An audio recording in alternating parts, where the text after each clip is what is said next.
Hey, welcome back to Daughters of the King. I am Kathryn Gore. Sometimes I say Reverend Kathryn Gore. Sometimes I say Reverend Evangelist Kathryn Gore. Sometimes I just say Kathryn Gore. The truth, I just really want to be Kathryn Gore.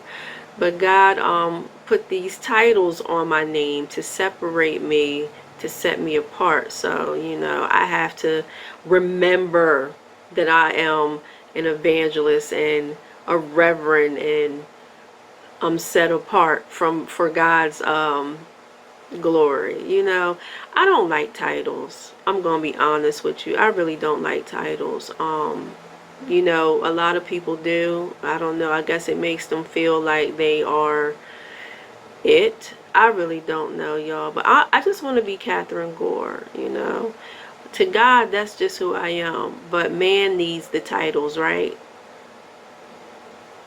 So, welcome to tonight's message. I'm sorry, I just had to say that. Tonight we are still in our series, Heaven or Hell, believe it or not. But we're still talking about angels. And I want to talk to you tonight about a specific type of angel. Okay? We're going to get into this as we go to Psalm 78. And you're going to understand at the very end of what I read in Psalm 78 what kind of angel I'm speaking of. Okay? So let's go there. Let's go to Psalm 78. And verse 1 says, "My people, hear my teaching. Listen to the words of my mouth. I will open my mouth with a parable. I will utter hidden things, things from of old, things we have heard and known, things our ancestors have told us. We will not hide them from our descendants. We will tell the next generation the praiseworthy deeds of the Lord, his power, and the wonders he has done. He decreed statutes for Jacob and established the law in Israel, which he commanded our ancestors to teach their children, so the next generation would know them, even the children yet to be born. And they in turn will tell their children." This is supposed to go on and on and on from generation to generation as far as the goodness of the Lord, to share, to teach, to ingrain to generation after generation after generation who God is. Okay? Now, verse 7 says,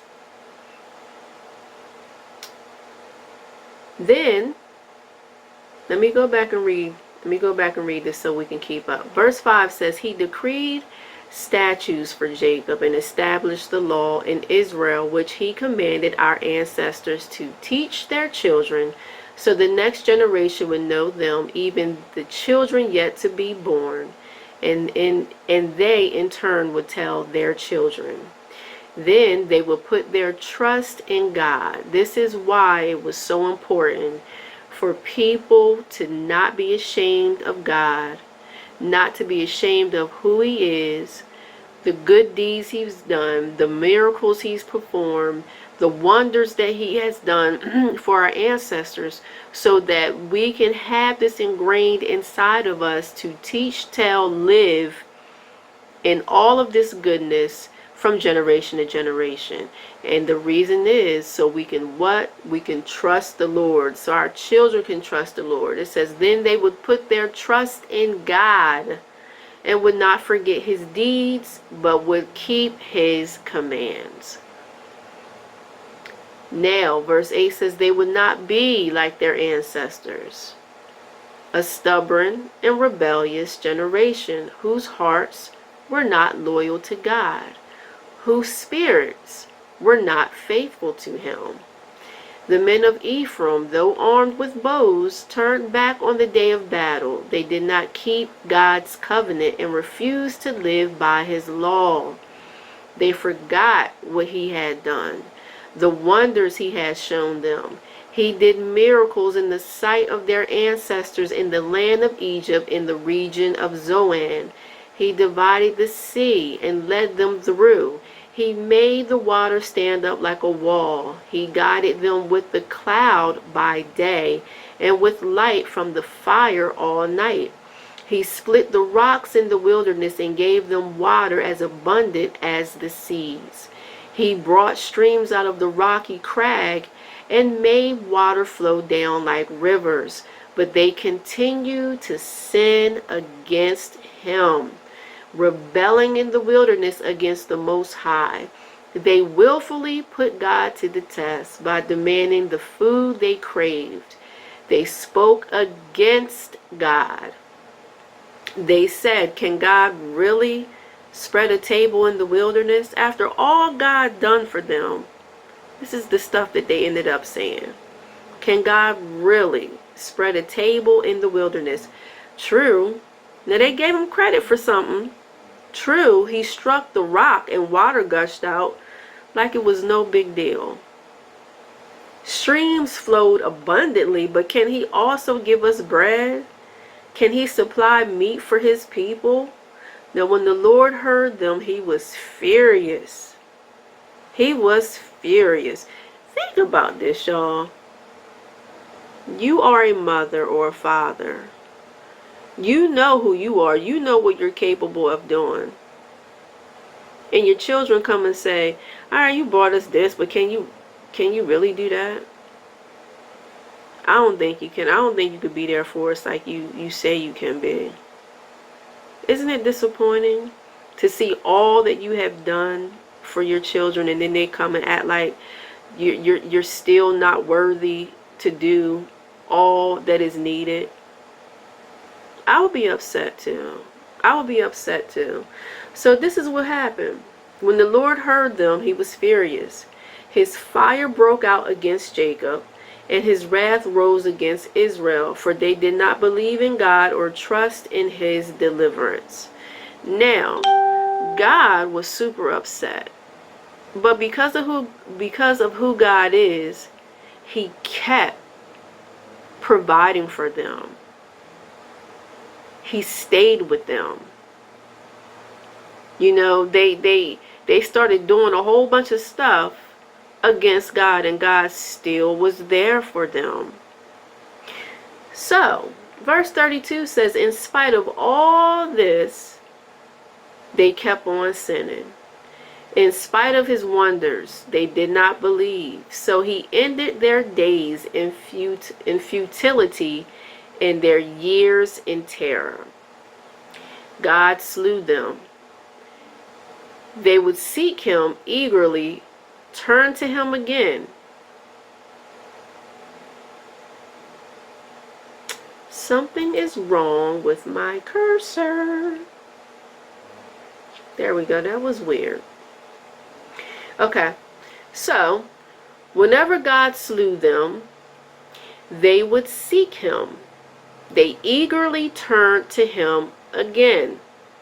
They remembered that God was their rock, that God Most High was their Redeemer. But then they would flatter him with their mouths, lying to him with their tongues. Their hearts were not loyal to him. They were not faithful to his covenant, yet he was merciful. He forgave their iniquities and did not destroy them. Time after time he restrained his anger and did not stir up his full wrath. Now, earlier I told you that the fire of God rose against Jacob and Israel. That was only a piece of God's wrath. Here it says, time after time he restrained his anger and did not stir up his full wrath. God still had mercy on them after they was constantly playing games with God. He remembered that they were flesh. This is why he didn't stir his full wrath. He remembered that they were but flesh, a passing breeze that does not return. How often they rebelled against him in the wilderness and grieved him in the wasteland. Again and again they put God to the test. They vexed the Holy One of Israel. They did not remember his power. the day he redeemed them from the oppressor, the day he displayed the signs in Egypt, his wonders in the region of Zoan. He turned their river into blood.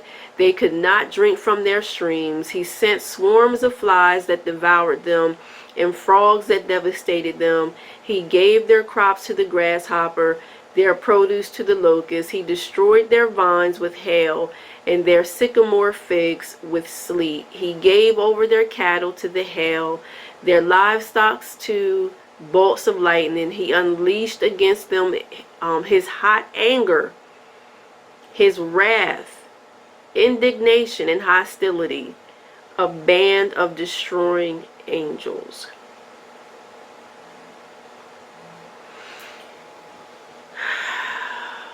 Friends, I want to talk to you about destroying angels tonight. This is what we're going to talk about. Here's what I want you to understand.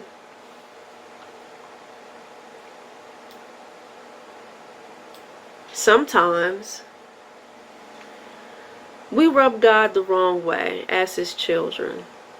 Sometimes we vex his spirit. Sometimes we play games with God. God's given us all that we need and more, and we're not satisfied. And God brings his wrath. He brings his destroying angels upon the earth. Some people will say, you know, that's not of God. God's not going to do certain things like that because he loves his people. It's the enemy that's doing it. No, not all the time. Not all the time. You know, America's being judged right now because they stopped believing in God. The church is fighting amongst each other.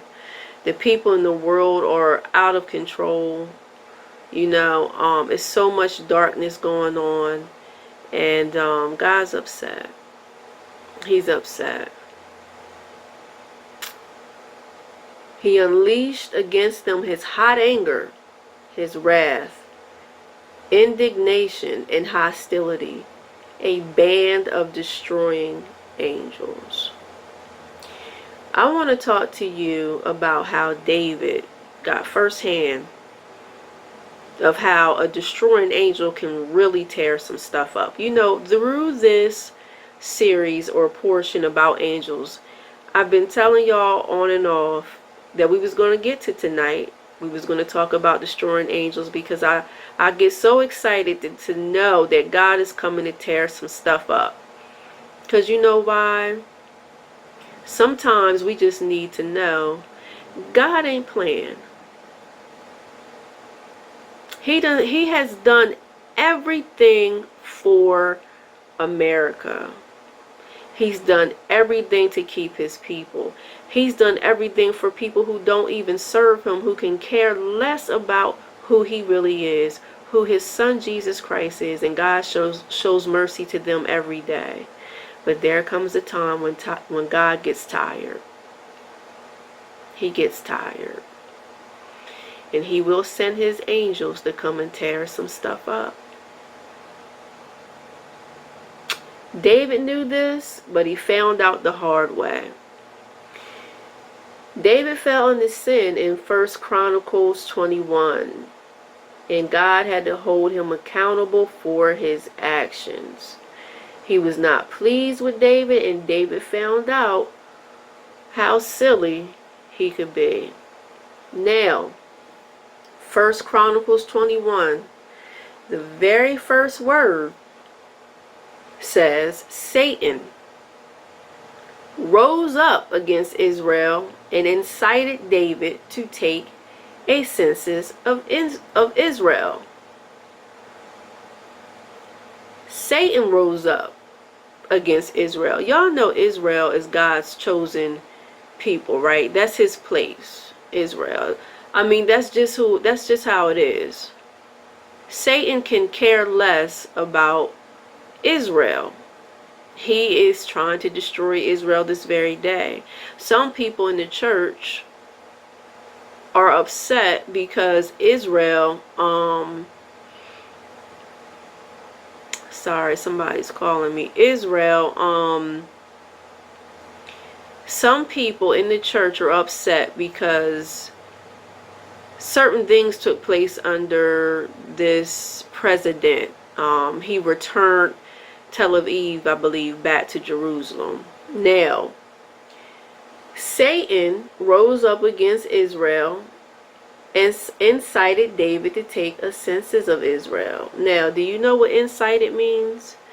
It means to encourage or stir up violent or unlawful behavior. And this is what Satan did to David. He stirred up something in David to cause him to want to encourage violence and unlawful behavior. So David said to Joab and the commanders of the troops, "Go out, count the Israelites from Beersheba to Dan, then report back to me so that I may know how many there are." But Joab replied, "May the Lord multiply his troops 100 times over. My lord the king, are they not all my lord's subjects?" Joab didn't agree with King David. He didn't understand where he was coming from. So Joab said, "Why does my lord want to do this? Why should we bring guilt on Israel?" The king's word, however, overruled Joab. So Joab left and went throughout Israel and then came back to Jerusalem. Joab reported the number of the fighting men to David. In all Israel there were 1,100,000 men who can handle a sword, including 470,000 in Judah. But Joab did not include Levi and Benjamin in the numbering because the king's command was repulsive to him. This command was all so evil in the sight of God. So he punished Israel. God punished Israel because the leader of Israel rebelled against God.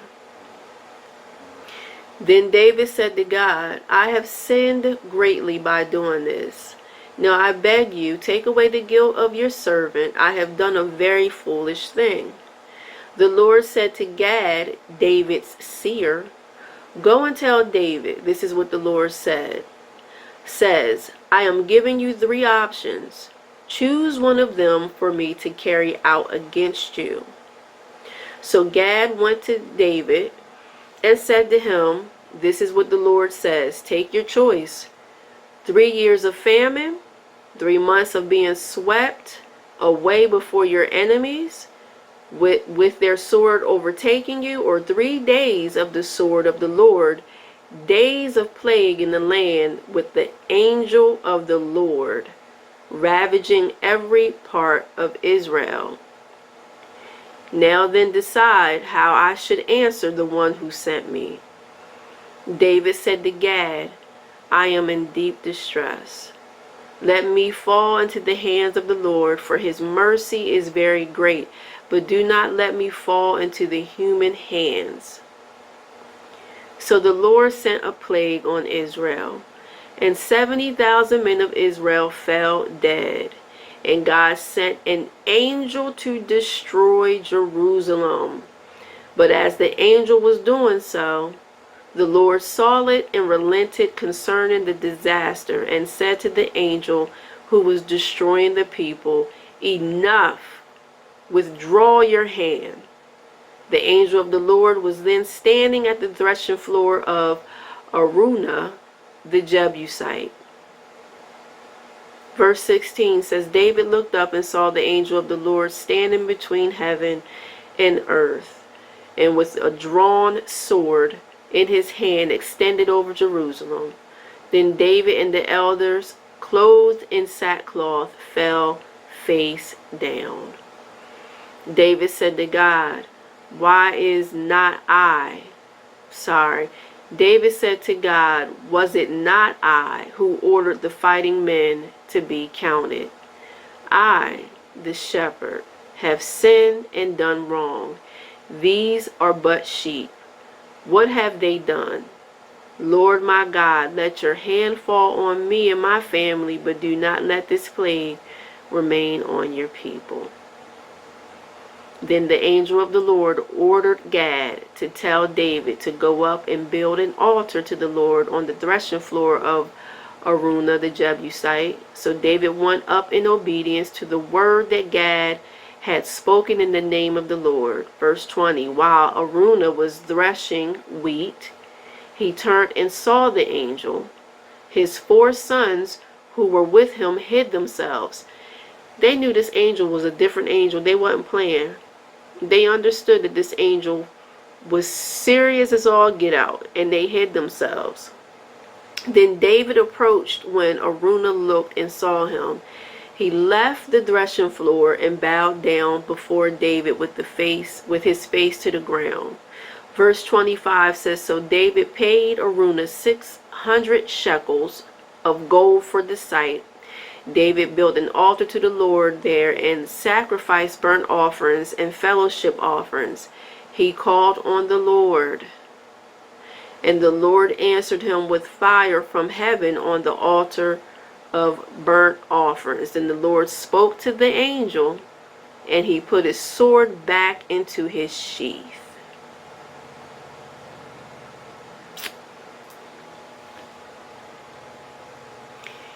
David fell into sin, and he tried to repent on behalf of his people for him to take the punishment fully. That's a good king. He messed up, but he could have looked around and been like, we all in this together. I know I messed up, but if I'm going down, y'all going down too. Because you know what? Some people act like that. Some people have that personality, but not David. And this is why God really loves David. David was not perfect, but David had an understanding of when he was really wrong. And he didn't have to go to God and say, God, please, after he saw all his people, or a lot of his people, get killed. That angel was there tearing some stuff up, and God relented because God has a heart for the Israelites people. He relented and he shouted at the angel. He said, enough. Draw your sword back, or basically stand down. And I'm telling y'all, we really don't want to get on this side of God. It takes a lot. It takes absolutely a lot for us to reach this point with God. God will give us mercy, grace, favor. He'll come and bail us out on so many different levels, so many different times. But after a while, if you continue to be in your sin, God will come with his wrath. And you'll know it. You'll know it. I really believe part of his wrath is for us to stop and not ever do what we're doing again. Sometimes we have to feel that heat, right? Earlier it said something about how God unleashed his fire of wrath. And sometimes we got to feel that heat from God. That should put fear back into your spirit, into your heart. However, a lot of people don't have the fear of the Lord like they should. They rebel in every way they possibly can. They really do not serve God at all, and their father is Satan. God still loves them. He doesn't touch them as many people will want him to touch them. That sounds very strange, right? Y'all, I'm telling y'all, God's grace, his mercy, I don't think we understand it. I really don't. And I'm so grateful to God, because God can come and really, he can come tonight and just destroy this whole entire earth. He can come right to your front door and tear your whole place apart. But God, in his goodness, doesn't really want to do that. It takes a lot for him to bring his wrath. Now, in Acts, the book of Acts, it speaks about King Herod in chapter 12. And God sent an angel to slew King Herod because he didn't give God the glory. So let's talk about this. In verse 23, it says, immediately an angel of the Lord struck Herod the king, down because he did not give God the glory, and he was eaten by worms and breathed his last breath. God does not play around. When he's absolutely done, he's done. He's done. So, apparently King Herod only had his last words, his last breath, and God just had an angel to take him out. That's just how it is. In Revelation 7, it says, in verse 1, "After this I saw 4 angels standing at the 4 corners of the earth, holding back the 4 winds of the earth, so that no wind would blow on the earth or on the sea or on any tree. I saw another angel ascending from the rising of the sun, having the seal of the living God. And he cried out with a loud voice to the 4 angels to whom it was granted to harm the earth and the sea. But this angel said, 'Do not harm the earth or sea or the trees until we have sealed the bond servants of our God on their foreheads.'" Notice the word says until. So this means it's going to happen, but they have to seal the bond servants, the true people who follow God. They have to seal them on their foreheads before they can come and destroy this earth totally and completely.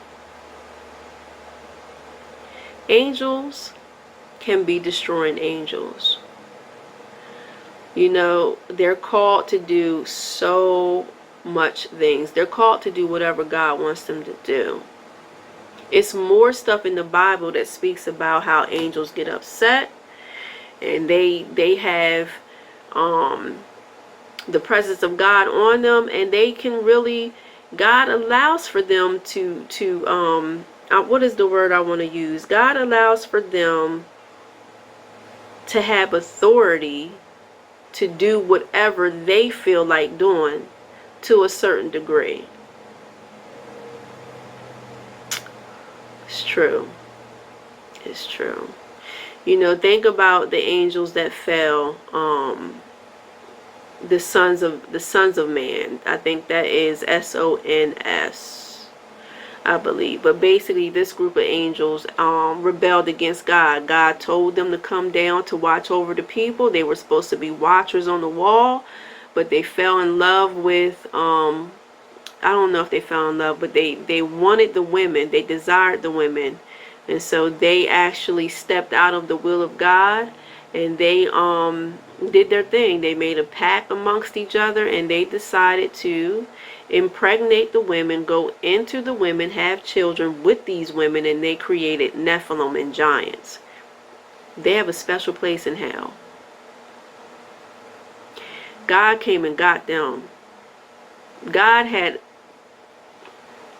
y'all,